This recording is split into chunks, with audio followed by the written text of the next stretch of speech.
Hi hello friends, എല്ലാ കൂട്ടർക്കും പവിത്ര സീരിയലിലെ നാളത്തെ നല്ലൊരു എപ്പിസോഡിലേക്ക് തന്നെ സ്വാഗതം കേട്ടോ. ചാനൽ ആദ്യമായിട്ട് കാണുന്നെങ്കിൽ ഒന്ന് സബ്സ്ക്രൈബ് ചെയ്ത് ലൈക്ക് ചെയ്ത് സപ്പോർട്ട് ചെയ്യണേ.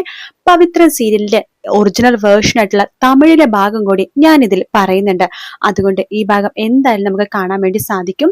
അങ്ങനെ നമ്മുടെ ധ്രുവൻ, അതായത് ജോബി, സത്യങ്ങളൊക്കെ മനസ്സിലാക്കാണ്. വിക്രവും വേദിയും സാധാരണക്കാരൊന്നും അല്ല എന്നുള്ള സത്യം മനസ്സിലാക്കുന്ന ജോബി, ഓഹോ അപ്പൊ അങ്ങനെയാണ് കാര്യങ്ങളുടെ കിടപ്പ്. അവൾ ഒരു വക്കീലും അവനൊരു തനി ഗുണ്ടയാണ്. രണ്ടുപേരും കൂടി പ്രണയിച്ചോടി വന്നതല്ല, പേടിച്ചോടി വന്നതാണ്. എങ്കിൽ അവളൊന്ന് കാണണമല്ലോ എന്ന് പറയാണ്. ശേഷം മേരിക്കുട്ടിയെടുത്ത് പറയണ്ട, അതെ ഇവിടുത്തെ പണിയൊക്കെ നേരക്ക് നോക്കണം, എനിക്ക് അത്യാവശ്യമായിട്ട് ബാങ്ക് വരെ പോകേണ്ട ആവശ്യമുണ്ട് എന്ന് പറഞ്ഞിട്ട് ജോബി അവിടെ നിന്ന് നേരെ പോണത് നമ്മുടെ വിക്രത്തിന്റെ ഇപ്പൊ താമസിക്കുന്ന ആ ഒരു സ്ഥലത്തേക്കാട്ട് പോകുന്നത്. അവിടെ നമ്മുടെ വിക്രവും അനിയൻകുട്ടനൊന്നും ഇല്ല, അവര് ആ അച്ഛന്റെ അടുത്തേക്ക് പോയിരിക്കുകയാണ്. വേദ മാത്രമുള്ള വേദ പനിച്ചു വരച്ച് നല്ല ഉറക്കമായിരിക്കും കേട്ടോ. നന്നായിട്ട് ചുരുണ്ടുകൂടി കിടന്ന് ഉറങ്ങുന്ന സമയത്താണ് ആരോ വാതിൽ മുട്ടുന്ന ഒച്ച കേൾക്കണത്. വേദ വാതിൽ തുറക്കുമ്പോഴേക്കും അത് ജോബിയാണ് കേട്ടോ. ജോബിനെ കാണുമ്പോൾ തന്നെ വേദക്ക് ഒരു ടെൻഷൻ പോലെയൊക്കെ ഉണ്ട്. കാരണം വീട്ടിലാരും ഇല്ല, ആ സമയത്ത് ഇവൻ വരുമ്പോ ഒരു ടെൻഷൻ ഉണ്ടാവുമല്ലോ. എന്താ എന്താ സർ ഇവിടെ എന്ന് ചോദിക്കുകയാണ്. അല്ല, വേദക്ക് സുഖമില്ലെന്നോ മേരിക്കുട്ടി പറഞ്ഞായിരുന്നോ? എന്തു പറ്റി? ഇന്ന് വന്നില്ലല്ലോ പണിക്ക്? അത് മേരി ചേച്ചി പറഞ്ഞില്ലേ, എനിക്ക് ഒട്ടും പാടില്ല, എനിക്ക് പനിയാണ്. ഓ പനിയാണോ? ഓ പെട്ടെന്ന് ഇവിടുത്തെ കാലാവസ്ഥ പിടിച്ചിട്ടുണ്ടാവില്ലല്ലേ എന്ന് പറയാണ്. അല്ല സാർ എന്താ വന്നത്? ഞാനിന്ന് ലീവാണെന്ന് പറഞ്ഞിട്ടുണ്ടായിരുന്നല്ലോ. അതെ അതെ പറഞ്ഞു. പക്ഷേ എനിക്കെന്തോ വരാൻ വേണ്ടി തോന്നി എന്ന് പറയാണ്. വേദമൊന്നും മിണ്ടുന്നില്ല കേട്ടോ. അല്ല, ഒരാൾ ആദ്യമായിട്ട് വരുമ്പോ അകത്തേക്ക് കയറ്റിരുന്ന പതിവുണ്ട്, വേദക്ക് അതൊന്നും അറിയില്ലേ എന്ന് ചോദിക്കുകയാണ്.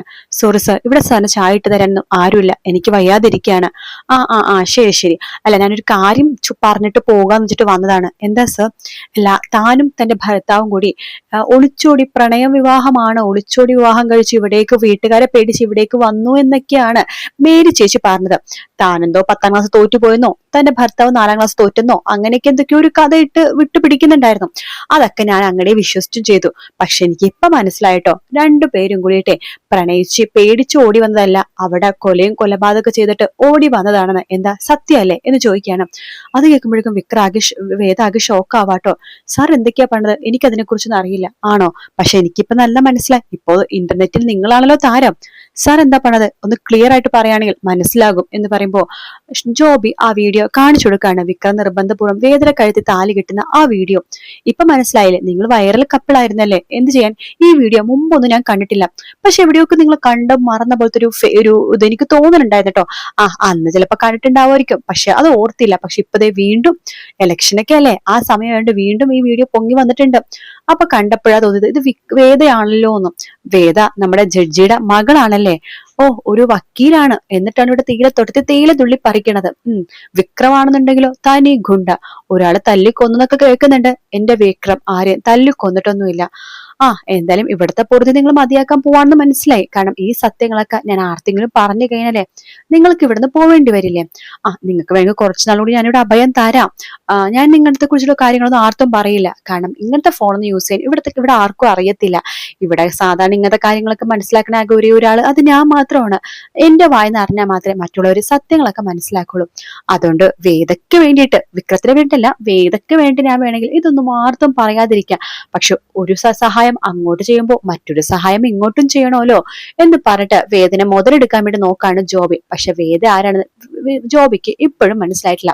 വേദ പറയും, താൻ പോയി പറയണമെങ്കിൽ പറയടോ, അങ്ങനെ ഞങ്ങൾക്ക് പേടിക്കേണ്ട കാര്യമില്ല. ഇതിനേക്കാളും വലിയ സിറ്റിയില് തകിടം മറിഞ്ഞ് പല പ്രശ്നങ്ങളുടെ ഇടയിലൂടെ കടന്നു പോയതാണ് ഞാനും വിക്രം. അതുകൊണ്ട് ഈ പ്രശ്നം, നീ എന്ന പ്രശ്നം ഞങ്ങൾക്ക് വലിയ കാര്യേ അല്ല.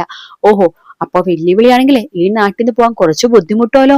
അല്ല, ഈ നാട് കണ്ടിട്ട് നിങ്ങൾ ഈ നാടിനെ കുറിച്ച് വിലയിരുത്തേണ്ട ആവശ്യമില്ല, ഇവിടുത്തെ ആൾക്കാർക്ക് കുറച്ച് പെശകാണ് എന്ന് പറയാണ്. വേദ പറയണ്ട, നീ എന്താ ചെയ്തു, ഞങ്ങൾക്കൊരു കുഴപ്പമില്ല. എന്റെ കൂടെ വിക്രത്തിന്റെ കൂടെ ഞാനും ഉണ്ട്. പിന്നെ ഞങ്ങളുടെ നാട്ടിലെ ഞങ്ങളെ സപ്പോർട്ട് ചെയ്യാനും കുറെ പേരൊക്കെ ഉണ്ട്. അറിയാം, മനസ്സിലായി. കേസ് വന്നാലും കേസ് ആവില്ലല്ലോ, നിന്റെ അച്ഛനൊരു ജഡ്ജി ആണല്ലോ. അതുകൊണ്ട് ആരെയൊക്കെ തല്ലിക്കൊന്നാലും നിന്റെ അച്ഛനാണെന്നുണ്ടെങ്കിൽ നിനക്കെതിരെ വിധിയൊന്നും എഴുതില്ലല്ലോ, അതിന്റെ ധൈര്യമായിരിക്കും. പക്ഷെ ഒരു കാര്യം, ഇവിടെ നീയും നിന്റെ ഭർത്താവും പുറത്തു പോകണമെന്നുണ്ടെങ്കിൽ ഞാൻ വിചാരിക്കണം, ഈ ജോബി വിചാരിക്കണം എന്നൊക്കെ പറഞ്ഞിട്ട് നമ്മുടെ വേദന ഭീഷണിപ്പെടുത്തുന്ന രംഗമാണ് നമ്മൾ ഇനി കാണാൻ വേണ്ടി പോകുന്നത് കേട്ടോ. നാളത്തെ എപ്പിസോഡിൽ ഇത്രേ ഭാഗം കാണിക്കുള്ളൂ. വീഡിയോ ഇഷ്ടപ്പെട്ടാൽ ലൈക്ക് ചെയ്യുക, സബ്സ്ക്രൈബ് ചെയ്യാനും കമന്റ് ചെയ്യാനും മറക്കല്ലേ കേട്ടോ.